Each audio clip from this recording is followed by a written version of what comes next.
My name is Eric Carmick. I'm the Chief of Police for Chippewa Township Police Department.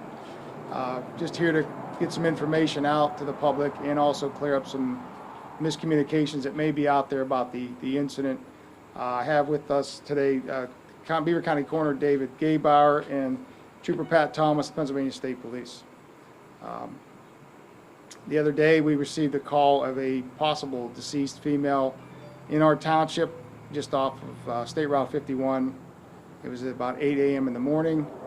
Officers responded, as did I, and about 150 some feet off the road in that vacant field we did find the victim. She was found deceased and had been there for a period of time that we are not sure how long exactly at this time. There was some signs of trauma, therefore it was treated as a crime scene. The coroner was also responded to the scene, and it was determined to be a homicide. So we are currently active with multiple leads, but I will yield to the state police because I did request their major case team respond and assume the investigation, and we would just be in a support role for them because they are the most qualified and had the resources capable to handle this type of incident. So if you have any questions of me, I can address them, or I can defer to the county coroner or Trooper Thomas of the major case team. You had indicated that there may have been some misinformation out there. What specifically were you referring to, and can you clarify whatever that information is? Well, I don't know exactly from reading all the blogs and the sites. I don't want any misleads out there that the woman's body was not recovered or who it was. We positively identified her. The victim was at the scene when we were there. There was forensic evidence collected at the scene. So I want to get that out there. Also, the lead investigating agency is the Pennsylvania State Police. They are to take all information, should be filtered through them, so they can follow up on the leads and follow their protocols. Our office is getting flooded with information, which is okay because we're getting it back to them, and I think the district attorney's office is getting calls. But we do request that all information be through the point of contact, which is the Pennsylvania State Police. The question perhaps for the coroner. I know that the information was released last night. Can you just briefly recap for us the findings and the nature and number of wounds? You center yourself at the microphone. Yes, sir. Last evening, an autopsy was performed on the victim that was found, and she was identified as Sharon Benyo, 46, of Beaver Falls. And we were able to classify it as a homicide, and that there were 2 gunshot wounds to her head. Where on her head? Well, that's something that won't be disclosed at this time. Okay, there had been some reports that she was shot in the back of the head. Of those reports, There were just not 2 accurate? gunshot wounds at this time. This is a question for police. Do you think this is at all drug related?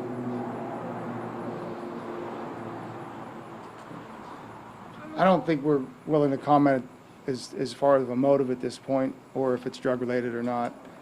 We're running down significant leads right now, using some technology, and we have some strong direction that we're traveling right now with it. So we really don't want to disclose too much information about that. Is there, was there any weapon or casings found nearby with the bullets that were fired at her, where they were recovered from the body? We have forensic evidence collected. I will not disclose what that is at this particular time, but we do have significant evidence that was recovered at the crime scene. Is there any information yet developed from what you've heard and what you've gathered in investigating so far about any vehicle or general description of any individual? Or is there a person of interest that you're not naming publicly, but that you may be aware of that you can acknowledge? Again, I'll reiterate, we have forensic evidence. We have some technology that we're using.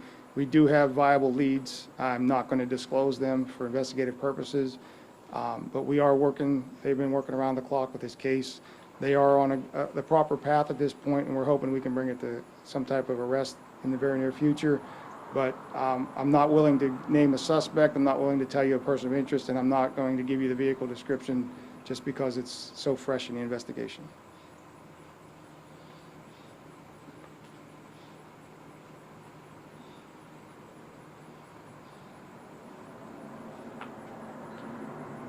Or was that on McKinley?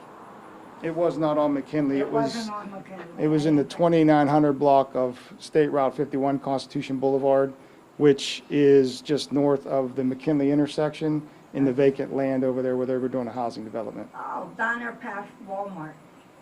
It's north of the car dealership, North so of the car you're dealership. well north of that, yes. Oh. Across from Chippewa Village. Oh, okay. I know what you're talking about. Yeah.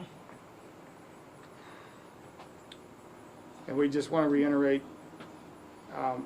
this is the last press conference that we're going to give as an agency, as the state police and the coroner's office, until an arrest is made or this case is resolved. So there's not going to be any updates until that would occur, unless we needed some help from the media to pump up some information looking for an individual. But at this time, we just ask that we be given the time to concentrate on our leads, and the family be given their time to get through their process as well. I know that the district attorney yesterday evening made a request of the public just to sort of recap or refresh or build upon that. What would be your message to anyone in the public concerning assistance that you may seek and the nature of what you may seek from the public? Well, in the interest of time and duplicated efforts, again, I ask that, and Trooper Thomas can speak to that as well, the tips and information should be all geared through the state police. That's the point of contact.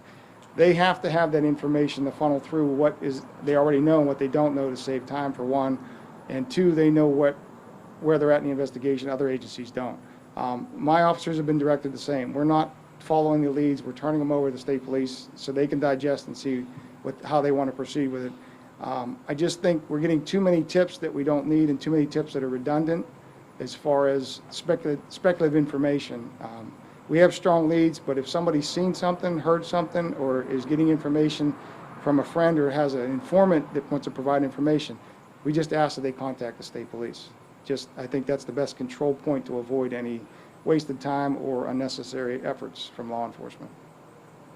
Trooper, is there anything that you want to elaborate on or say directly?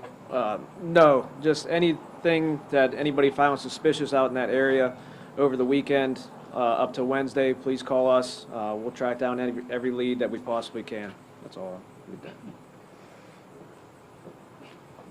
And these folks are using every available resource, all the technology and every available resource, and they're an agency that has those capabilities. So I just want everybody to know that at the time being, there's no threat to the public.